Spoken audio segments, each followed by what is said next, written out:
Love जिहाद funding मामले में अनवर कादरी रिमांड पर चल रहा है। वहीं उसके खिलाफ सदर बाजार पुलिस ने एक धोखाधड़ी का मामला दर्ज किया है, जिसमें उसने अवैध तरीके से शस्त्र लाइसेंस बनवाया था और उसके आधार पर उसने शस्त्र लिया था।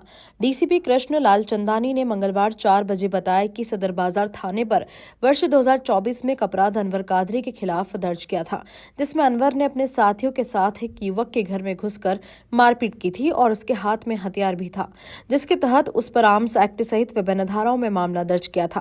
वहीं घटना के समय अनवर के हाथ में 12 बोर की एक बंदूक थी। जब उसकी लाइसेंस से संबंधी जांच की गई तो यह बात सामने आई कि वह लाइसेंस जम्मू कश्मीर के रामगंज जिले से जारी हुआ था, जिसका रिन्यूअल जम्मू कश्मीर के कठुआ जिले से हुआ था। पूरे मामले की जांच जम्मू कश्मीर जाकर की गई थी। इसके बाद पत्राचार भी हुआ और उसी में एडीएम जम्मू कश्मीर का एक पत्र भी प्राप्त हुआ, जिसमें उल्लेख किया गया था कि उक्त लाइसेंस हमारे द्वारा जारी नहीं किया गया है। जब रिन्यूअल के बारे में जानकारी ली गई तो उसमें भी जो यूनिक आइडेंटिटी नंबर था वह फर्जी पाया गया था और उसी के आधार पर आर्म्स डीलर से 12 बोर की बंदूक जारी करवाई गई थी। इन सब बातों को संज्ञान में लेते हुए सदर बाजार थाने पर अनवर कादरी पर मंगलवार 11 बजे धोखाधड़ी आर्म्स एक्ट सहित विभिन्न धाराओं के तहत मामला दर्ज किया गया है। इस सदर बाजार थाना क्षेत्र में एक अपराध पंजीबद्ध हुआ था 64/2024। उसमें बेसिकली घर में घुस के मारपीट करने का प्रकरण था, जिसमें 452, 323, 294, 506 और 30 आर्म्स एक्ट की एफआईआर हुई थी। इसमें वो 12 बोर की बंदूक ले गए थे जहां मारपीट हुई थी। तो जब पुलिस ने उस लाइसेंस की जांच की थी, जब 12 बोर का लाइसेंस था, वो पुलिस को प्रथम दृष्टया थोड़ा संदिग्ध प्रतीत हुआ था और उसकी जांच कराई गई थी।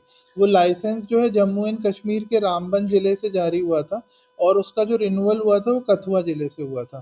तो यहाँ डीसीपी जोन 1 की टीम्स गई थी जम्मू एंड कश्मीर में और निरंतर पत्राचार किया जा रहा था जम्मू एंड कश्मीर के दोनों जिलों से।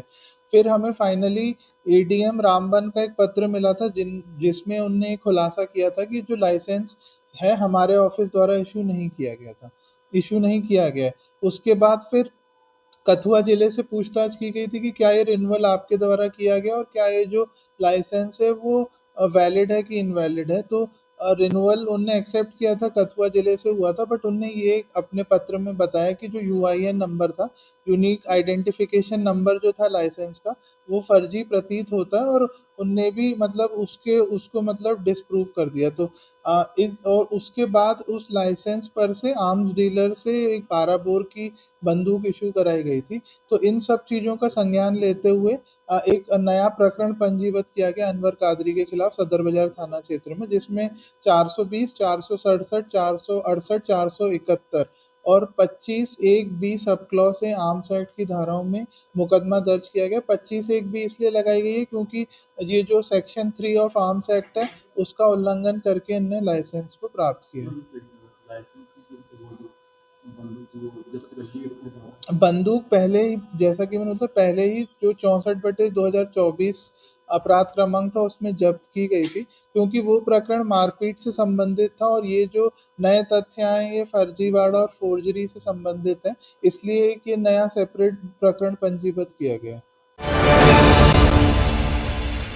प्योर श्योर दूध और घी, माँ के प्यार सा, मिलावट से दूर, भरोसे से भरपूर, प्योर भी श्योर भी।